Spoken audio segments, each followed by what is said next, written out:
What impacts you, your family, your children? I can tell you one thing.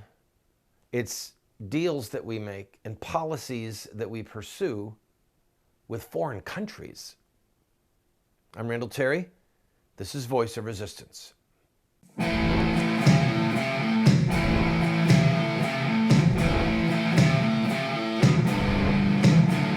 Those who forsake the law praise the wicked.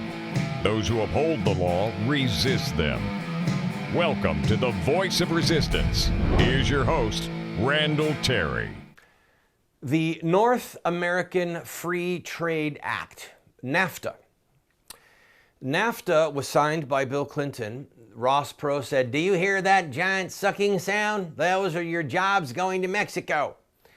It was way back in 92, for those of you with a memory as long as mine. He was right. The infrastructure of manufacturing in this country has been decimated in my lifetime. It's just a fact, people. It's just a fact. And because of that fact, many of us, many of our families are in a much worse position financially.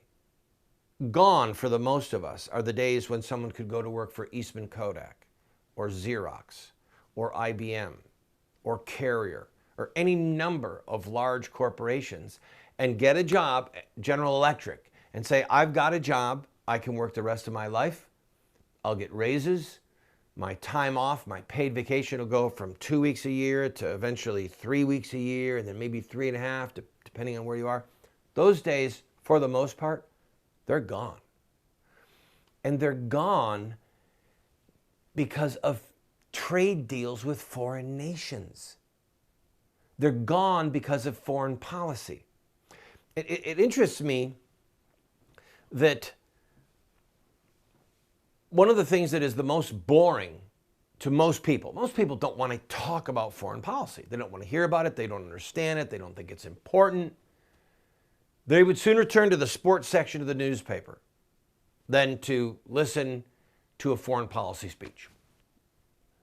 But it's the foreign policy that's going to determine whether or not Grandpa dies living meagerly, barely surviving on his Social Security check, or if the company that he worked for, Ford Motor Company, General Motors, Delco, if these companies are around and able to sustain the deal that they made with their employees concerning their retirement.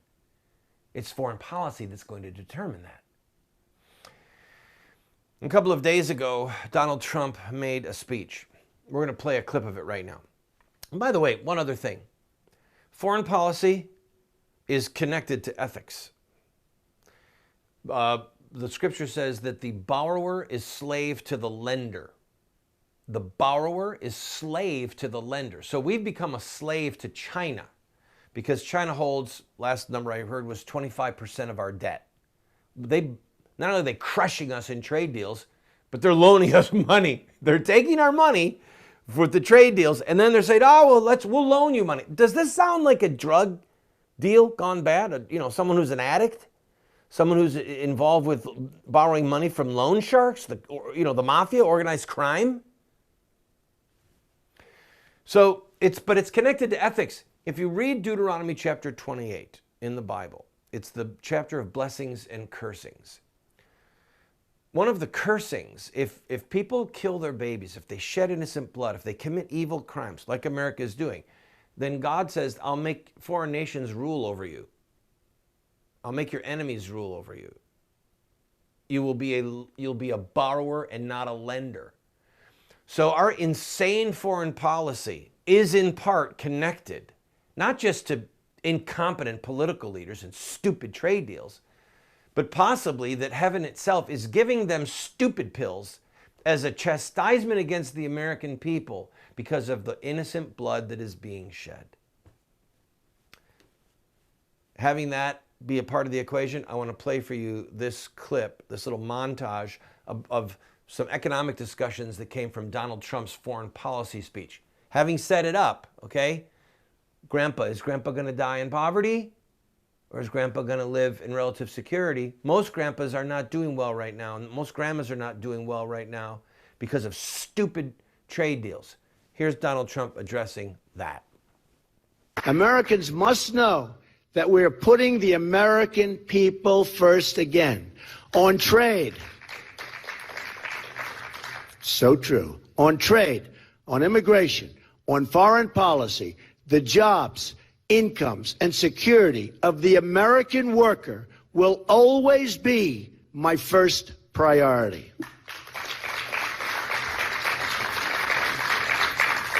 No country has ever prospered that failed to put its own interests first.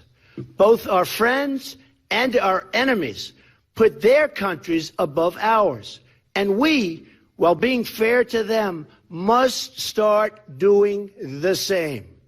We will no longer surrender this country or its people to the false song of globalism. The nation state remains the true foundation for happiness and harmony. I am skeptical of international unions that tie us up and bring America down, and will never enter. And under my administration, we will never enter America into any agreement that reduces our ability to control our own affairs. We will keep our jobs and bring in new ones. There will be consequences for the companies that leave the United States only to exploit it later. They fire the people. They take advantage of the United States. There will be consequences for those companies. Never again. Under a Trump administration, no American citizen will ever again feel that their needs come second to the citizens of a foreign country.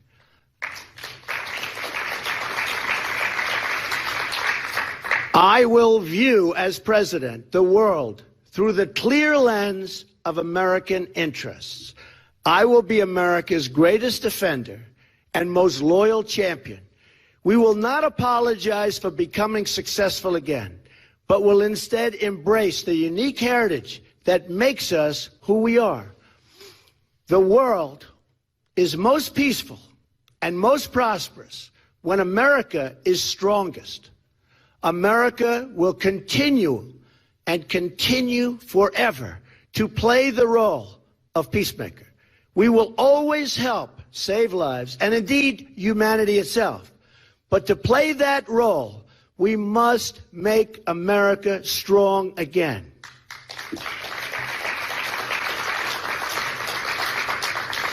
And always, always, always, we must make, and we have to look at it from every angle, and we have no choice. We must make America respected again. We must make America truly wealthy again, and we have to, and we will make America great again. And if we do that,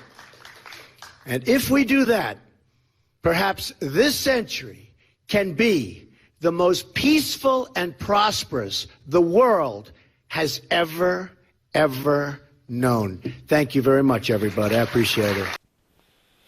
Well, friend, you can see why there are so many people that want this. They eat it up because it's populist. It's popular. He's a populist. America first. That rings. Forget globalism. In another part of the speech, he said, we're done with nation building. I agree with it. We need wars of vengeance. Go in and kill as many of the bad guys as you can and then leave. Let them deal with the rubble. I'll be right back. I'll talk more about that. Maybe I'm wrong. We should at least maybe help them bury their dead. The burial of the human body is a key part of Christianity. So we'll be right back.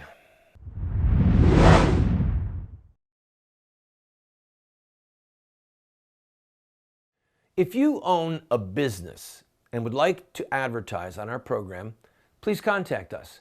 We are currently seen on over 130 television stations from coast to coast. We air at 8 p.m. Eastern, and then all times are local. We have a lot of reach, friend, And this is an opportunity at a great price for you to get your product or your service in front of hundreds of thousands, maybe even millions of people. Also, if there's something that's important to you and you'd like to have a month where you just say thank you to this ministry or promote a certain ministry or a certain cause, contact us. Our rates are incredibly affordable. You'd be surprised. And you, again, can reach into hundreds of thousands, perhaps millions of homes. We're currently seen possibly in over 30 million homes. So give us a call, give us an email, and we'll put a commercial up for you.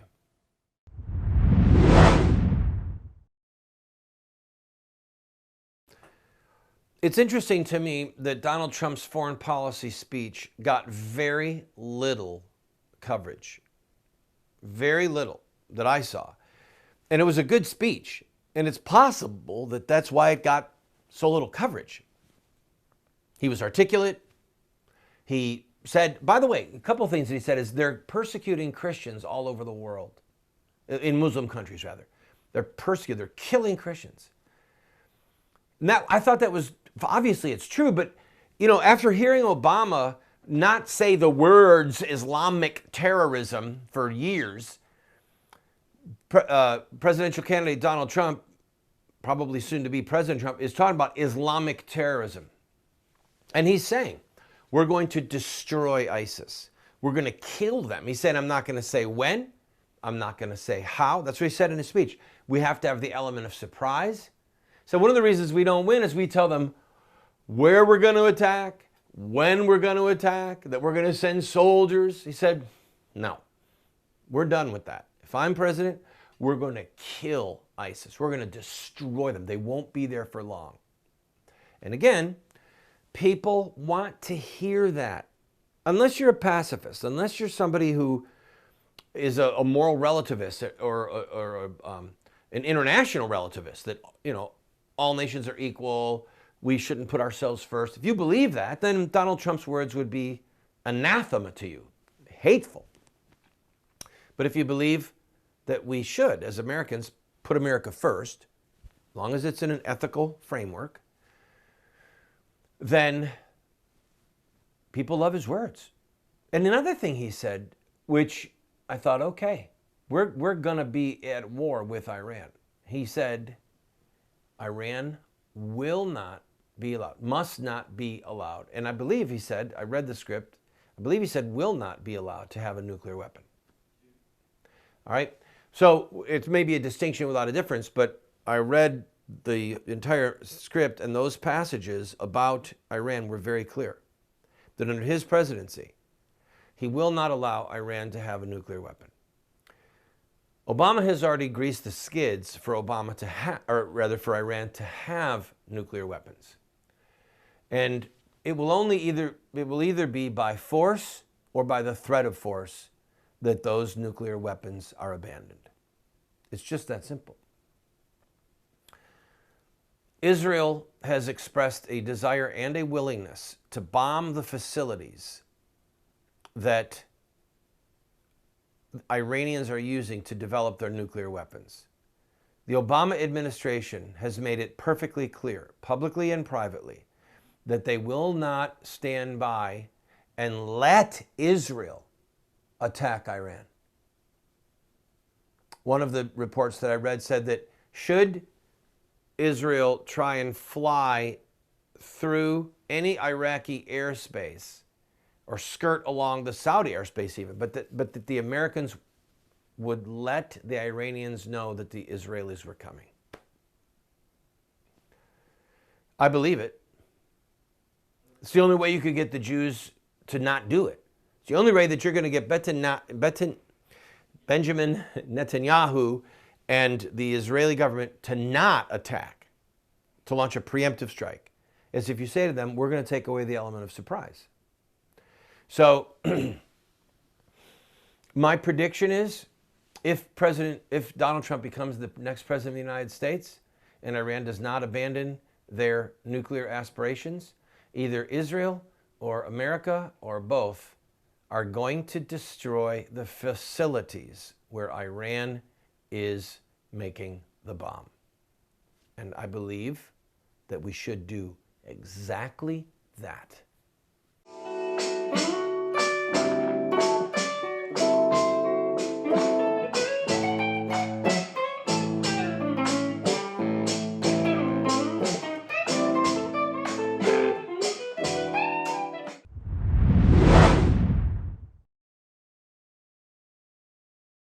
Friend, this program is supported by friends like you who believe in what we are doing.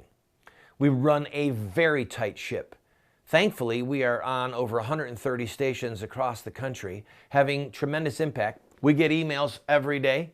We get letters in the mail, not every day, but almost every day. We hear from people who love what we're doing. What people don't understand is that it's sort of expensive to produce a television show like this. It doesn't require earth-shattering funds, but it does require financial help. So I am asking you, if you enjoy this program, throw us a $10 or a $20 bill every once in a while, or even a $50 or a $100 check. You see the address there on the screen. Your gifts are not tax deductible, by the way, because we want to be able to say what we want to say regarding politics without the IRS telling us no. So if you like the program, I ask for your support.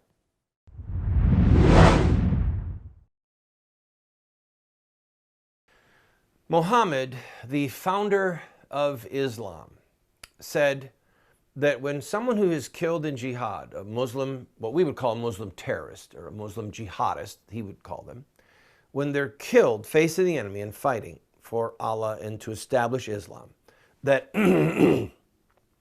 from the moment that they stand before God, that their blood would begin to flow. And he said that when the moment of their first drop of their blood is shed on earth, the moment that the first drop of their blood is shed on earth, their sins are forgiven. And then he said, when he goes before God, it'll start to flow again, only now it will smell like musk, a sexual aphrodisiac. This is presumably to make the martyr more attractive to the 72 virgins that he's going to find. I'm not making this stuff up. This is what Muhammad said. This is what is in the mind of Muslim terrorists. This and other things. The ability to intercede for their family members to get to heaven, stuff like that. Think of what a perversion that is of Christianity. Look at this crucifix. Look at this image of this crucifix. The shed blood of Jesus Christ is what brings forgiveness of sins. It's the shed blood of the Son of God. Not the shed blood of you or me. It's not that. So this is a demonic perversion. I can almost hear the angels of hell laughing because they know that it's the shed blood of Jesus that brings about our forgiveness. Then to pervert that and twist it and to say, no, the minute that you have a drop of blood begin to be shed as you fight for Allah's cause, then you get forgiveness. Think about the perversion of that.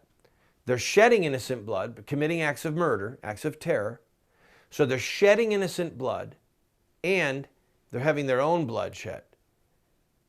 And Islam is saying that that will enable you to be forgiven. Killing other people, shedding innocent blood from the Christian point of view, from the truth, committing acts of murder, and your own blood being shed. That's going to get you into heaven. It's going to get someone into hell is what it's going to do.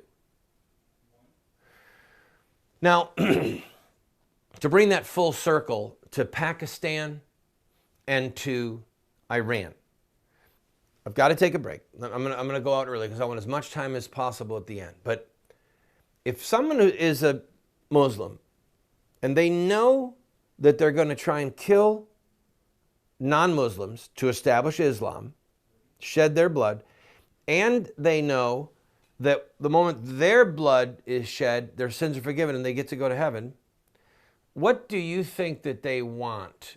What do you think that they want to come at the infidels with a pocket knife? Or do you think they'd like to come with a sword? Or what about a really good gun? What about a suicide vest? What about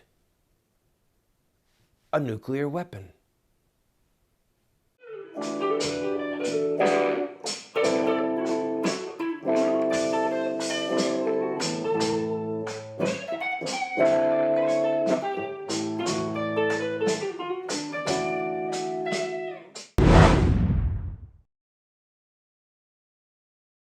want to invite you to go to our website.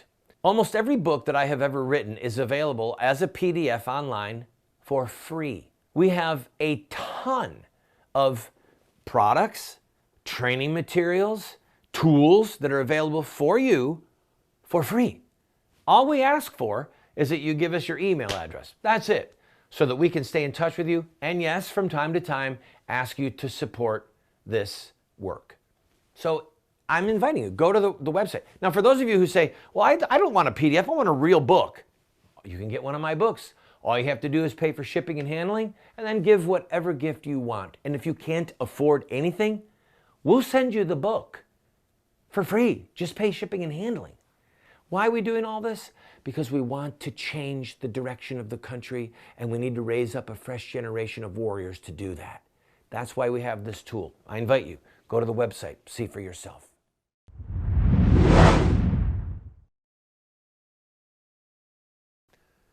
Know your enemy. Know your enemy. That's a maxim of war. Historically, we have, in the last 100 years, we have the example of Winston Churchill. Winston Spencer Churchill, one of my heroes, who knew what was inside of Hitler's mind because he read Mein Kampf. He read the book, My Struggle. He read Hitler's book that Hitler wrote when he was in jail. And he believed Hitler's words. He took him at his word. So Churchill knew his enemy and could predict the moves that Hitler was going to make, and did so. If you want to understand Islamic terrorism, you have to get inside their head. You have to know your enemy. They have a storyline. They have a narrative. And the reason why Iran must not be allowed to have nuclear weapons, and the reason why Pakistan, at the earliest possible moment, must be stripped of its nuclear arsenal, is because in the history of the world, Muslim terrorists have used the weaponry that they have at their disposal to kill non-Muslims and to ensure that they will be martyred so that they get to go to heaven.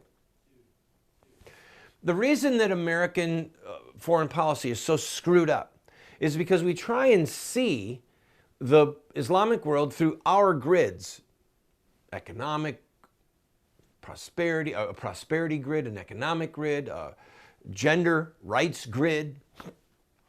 No, to understand Islam and what's going on with Islamic terrorists, you have to understand Islam. You have to understand Muhammad. You have to see their storyline. And so if you do allow Iran to get nuclear weapons, they are Shiite Muslims. They have a debt, they have a vengeance that they want to just pour out on Sunni Muslims, starting with Saudi Arabia.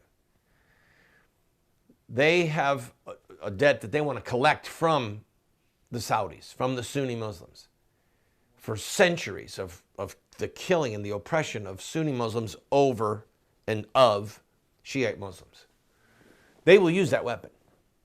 They'll use it against Israel. You don't get a weapon like that in that region just to maintain an equilibrium. No, no. They want to use it. And they want to use it because they're motivated by a religious ideology. Same with Pakistan.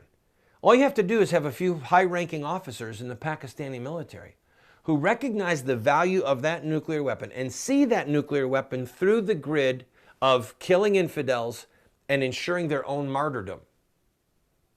That their own blood will be shed and that their sins will be forgiven and they get to go to heaven and to paradise. All they have to do is have a few officers that see that nuclear weapon through that grid. And then it's stolen. And then put it on an oil barge, put it in a cargo container, drive it off the coast of any major city on the eastern seaboard of the United States or the western seaboard of the United States. And what do you have? You have the logical conclusion of Islamic terrorist thought. We have to know our enemy.